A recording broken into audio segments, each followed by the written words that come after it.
สบายดีทุกคนยินดีเข้าสู่ซองของ Alex Trader เนาะคือซองที่แบ่งปันแนวทางการเทรดด้วยการนำใช้บริงจแบนเดี๋ยววันนี้เขาจะมาให้ทุกคนเบิ่งถึงวิธีการที่เฮาจะหาจุดเข้าเทรดและก็วิธีการที่เฮาควรเบิ่งตลาดเทรดไปนํกันเนาะก่อนอื่นแรกสิ่งสำคัญที่เฮาจะควรเบิ่งเนาะก็คือตลาดเทรด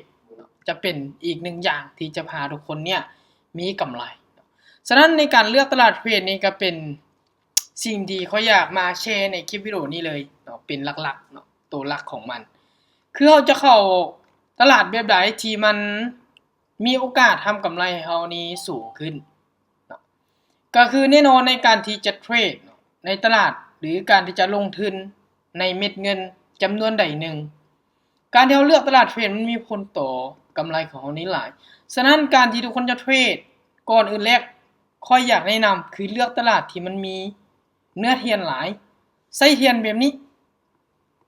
หลายเกินไปสมมุติว่าอย่างเส้นณปัจจุบันก็มีน้อยหลายไส้เทียนเนาะ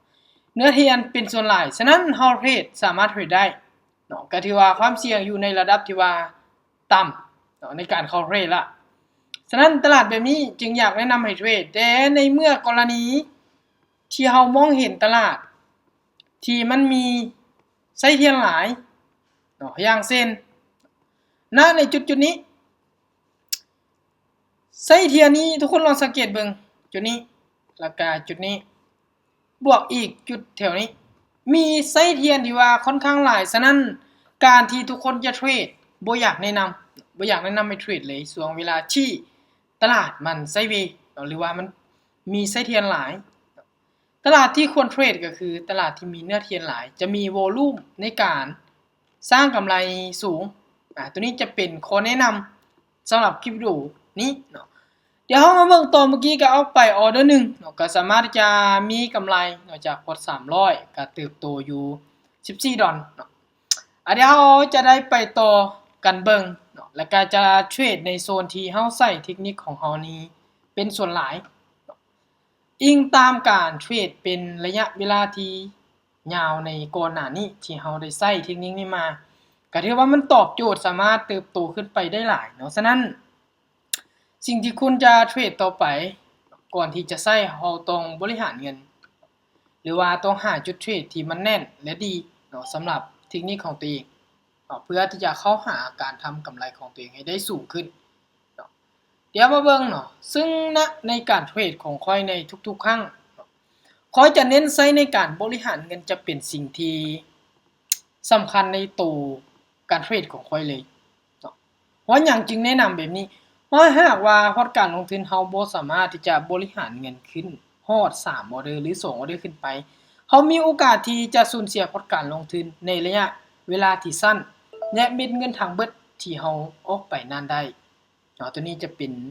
ข้อแนะนำสำหรับตัวค่อยในคลิปวิดีโอนี้เนาะเดี๋ยวมาเบิ่งจุดเทรดที่ว่าเฮาออกไปอยู่2เนาะ2ออเดอร์ละวินมาเนื่องจากพอร์ต300เติบโตขึ้น56ดอลเนาะถือว่า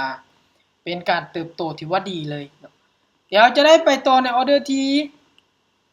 3เนาะในจุดนี้หากคนใดที่มองเห็นเนาะก็สามารถที่จะออกออเดอร์ในฝั่งซื้อต่อได้ว่าคนใดที่มักใช้เทคนิคนี้อยู่เป็นประจำเนาะ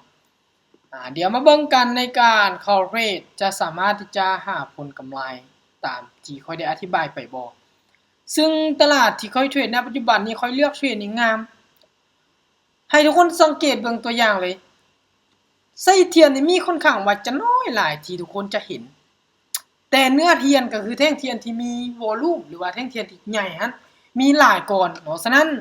จุดทำกำไรเฮามีโอกาสหลายก่อนที่เฮาจะเสียอยู่นี้จึงเป็นเอิ้นว่าการเลือกตลาดเทรดมีผลต่อกำไรที่เฮาจะได้คือที่ค่อยเทรดมาเริ่มเตะเข้าแรกๆเนาะในคลิปวิดีโอค่อยได้แนะนำไปว่าเลือกตลาดเทรดพอค่อยเลือกมาค่อยเทรดทุกคนเบิ่งก็สามารถเติบโตสู่99ดอลเนาะไป3ออเดอร์คือวิน3ออเดอร์ติดเลยตัวนี้จะเป็นข้อดีของการเข้าเทรดโดยสังเกตตลาดหรือเลือกตลาดเนาะที่มันดีแล้วก็มีผลต่อกำไรนี้หลายเดี๋ยวมาเบิ่งต่อในออเดอร์ที่4เนาะก็เลือกออกเดินอยู่25ดอลกำไรมื้อนี้ก็เติบโตหลายเนาะจากที่เข้าเทรดแล้วก็ อธิบายแนวทางให้ทุกคนเบิ่งเนาะเป็นหยังเขาจึงเลือกเทรดขึ้นบายเนาะเพราะว่าเบิ่งจากจุดที่มันตัดคนใดที่ใช้ Bollinger Band มาเป็นประจำนี่เห็นเลยจุดนี้เมื่อใดที่แท่งเทียนสีเขียวขึ้นไปตัดค่อยจะซื้อขึ้นไปเลยเนาะตัวนี้จะเป็นถึงเกณฑ์หลักในการเข้าเทรดของเฮาสำหรับคนใดเนาะที่ติดตามเนาะจะบ่พลาดคลิปดีๆในการที่ค่อยจะมาแบ่งปันแนวทางในช่องของ Alex Trader YouTube ที่แบ่งปันแนวทางการเทรดในการนำใช้ Bollinger Band นี่เป็นหลักและก็อธิบายแนวทางการเทรดโดยการสังเกตแท่งเทียนและแนวโน้มตลาดนี้เป็นส่วนหลักเดี๋ยวเฮาจะมาโตกันในอีกจักออเดอร์นึงเนาะเพราะว่าพอร์ตของเฮาณปัจจุบันเติบโตขึ้นสู่200กับ23ดอลจากพอร์ต300เนาะถือว่าเติบโตขึ้นได้ค่อนข้างว่าดีซึ่งในการเทรดแบบนี้เนาะค่อยก็อยากแนะนำเนาะให้ทุกคนนี้บ่ควรเฮ็ดตามในการเดินเงินบ่แต่ให้หลักๆก็คือให้เบิ่งตลาดเทรดที่ค่อยเข้ามื้อนี้ถือว่างามแม่นเลือกเอาตัวนี้เป็นตัวอย่างในการเข้าเทรดทุกๆครั้งเนาะในการเดินเงินคลิปวิดีโอนี้ค่อยจะบ่ได้เดินเงินแบบเป็นระเบียบและจะบ่ได้คูณเงินแบบเป็นระเบียบนำแต่ค่อยเทรดแบบโอเวอร์เทรดน้อยนึงเพื่อให้ทุกคนเบิ่งว่าผลการที่เฮาเลือกตลาดเทรดถูกต้องมันจะส่งผลต่อกำไรของเฮานี้เป็นไปได้หลายเลยและเป็นจุดที่ค่อยเทรดมาเป็นประจำค่อยเลยมั่นใจในการเข้าออเดอร์หรือเลือกเทรด